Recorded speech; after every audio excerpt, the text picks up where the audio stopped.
When you had that? It's Tuesday night. Because tired from this morning? Well, tonight they're doing a contest for more advanced speakers and stuff. Oh, you don't feel you're advanced? I've only done one speech so far. So. Fake it till you make it, though. Well, that's how I did the first speech. I seriously did. I only had like a fourth of it written. Oh, really? It took me 2 minutes to read everything I had wrote. You didn't tell me that. Something like that. Anyway, so I was like, okay, well, we're just going to wing this. So I stood up, spoke for over the time limit of 6 minutes. So that was good.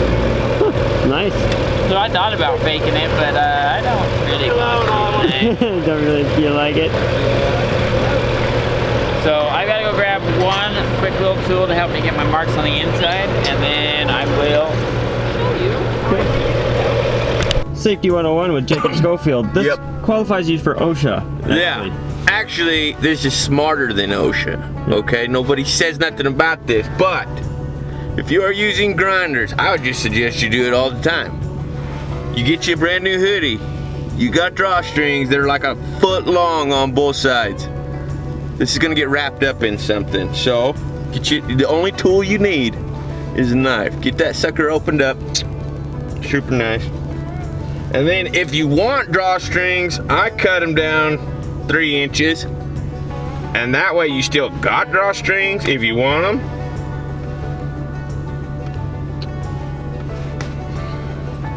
Okay, and then just tie you a knot in both ends of it. But I can promise you, you freaking get this hooked into a buffing wheel or a grinding wheel, you ain't gonna shut that wheel off fast enough for that thing to not crawl up your neck and totally eat your lunch. And I can promise you the next time you have a brand new hoodie, you're gonna cut your drawstrings. But anyways, simple, done, taken care of, out of the way. Keep it in mind. Anyways, you guys be blessed. We'll talk to you later. So what I'm going to do is I've got to build an I-beam support that comes from right here, and this concrete block here comes up and supports it right here. So what I've got to figure out is I've already got my measurement, which is 20 inches, is right where is center of where I want that I-beam to hit. I've got to figure out what my slope is on this. It's obviously not a 45, it's a little more gradual than a 45. So what Jake has instructed me to do, and what we are going to do, is we're going to take this square and come and put it right here. And I'm just going to figure out what my distance is from ground zero to 6 inches away, which is the width of my I-beam. 6 inches away, what that is, what the measurement is right over here. But you got to make sure that your square is level, which actually, that was pretty amazing. It is level. So, I already came over here and I measured that it was right there, and I've got a little mark right here on my square showing me where I need to pull from. Come up, I'm going to pull, and this says it is 1 3/8 inches of a slope. Now with that information, you need to take your center of your 6 is going to be your 20 inches from center right there to there. So on this edge of the 6 inch, you need to minus half of 1 3/8, and on this half, you have to add half of 1 3/8. So we'll go do that math over. Okay. So we went over, we just got back from taking measurements over in the tanks on that concrete block. So we're going to explain what we're doing here in order to get our measurements. So our total overall length we need is 20 inches, a 20-inch tall stamp for the concrete to the pipe. Now you have to make sure you subtract certain parts in order to get your cut length for this piece right here. And so the parts that we're going to subtract is we're going to subtract a 1/2 inch spacer, which goes in between the pipe and the stand. You're gonna subtract a 1/2 inch plate, which is the bottom of your stand. And then you're gonna subtract your 6 1/8 inch I-beam, which is this piece right here. So my total after subtracting all that was 12 7/8 of an inch. Now that only gives me my center right there.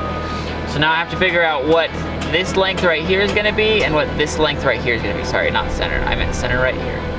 So I've gotta figure out what my tall length and my short length is gonna be.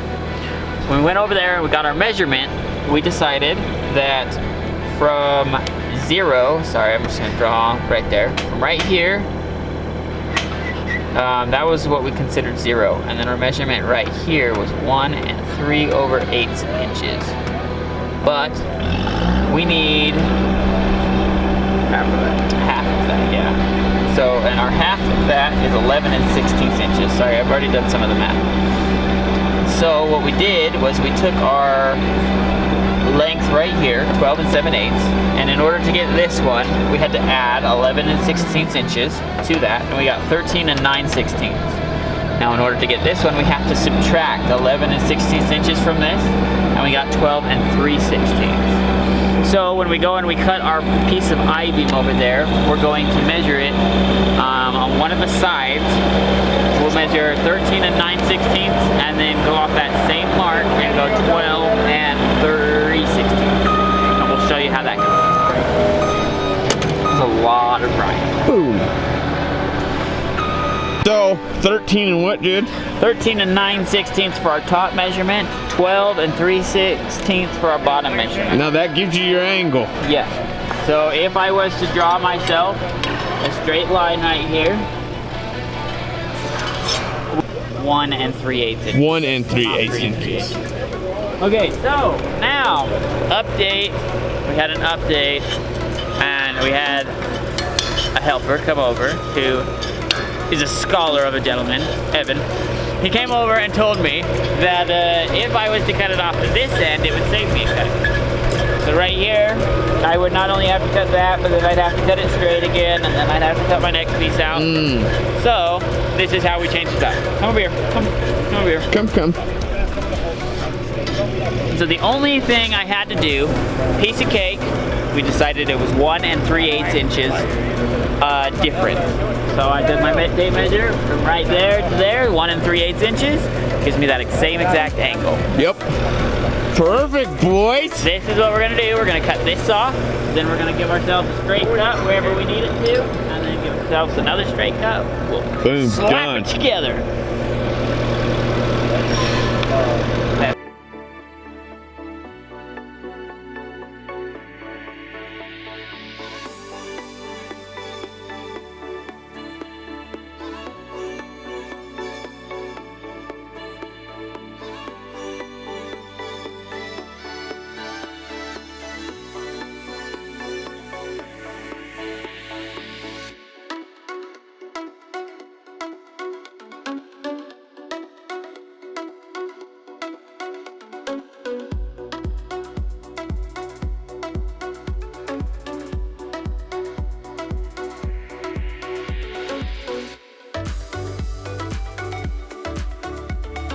And we're back. Oh yeah, we're back. Nifty little tool. A lot of welders have that. I had to borrow Dave's. I'm still brand new. Still affording all the tools. Okay, one there. So I'm going to use this. Line it up with those straight marks.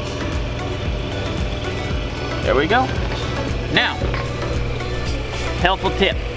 When you're cutting these, you've got 3 different cuts. You got your center and your 2 outside.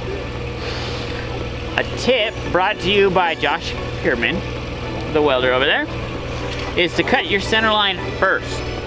Because if you cut right here, you got all that slag that's being blown around on the inside, just creates a big old mess. So you want to cut your center first, and then you cut your 2 sides.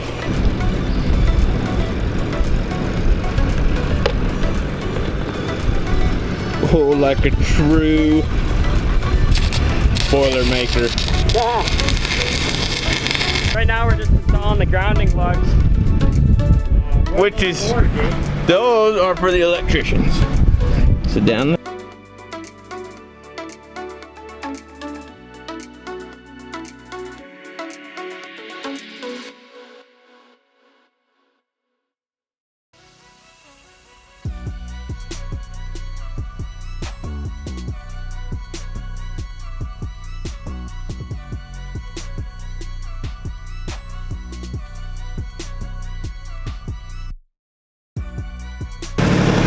Golly, he's gonna get all 100 foot of that spooled out. Looks like. You got enough? Jake says if it's more than 100 feet away, You don't. somebody else. Yeah. I had one of my buddies, he texted me, he says, hey man, how much do you need on bull stingers, then how much extra do you need to carry on your truck? And I was like, extra? 100 foot on both of them. If you get a 250 foot spool, split it in half and put it on bull stingers. And if you gotta go any farther than that, they can provide the lead for it. That's how I feel about that. If it seriously is not within 100 feet of you having to make that weld, like they can either get you closer or they can bring you some lead. I mean, you don't pack around freaking 500 foot of lead with you. That's all I can say. You're on the road, you know. Company can provide another spool of lead if they want you to do that. Ain't that right, Josh? Yeah, I had to run 3 stories for 220 just to run a welder. See? That was pretty normal for me. See? I like this. And the company provided it. It did. Look, it's kind of like you're in a boiler again. Yeah. Pipes going A everywhere. little more roomier. Just a lot more room here. Look at that. You guys look at that. Fabricated by Double D, Josh Perriman, and a little Schofield Welding. Boom, separators are on point. Looking good. Aluminum wheels. Dually kit came in, super stoked about it. What Dave and those guys have to say? We got the bed loaded.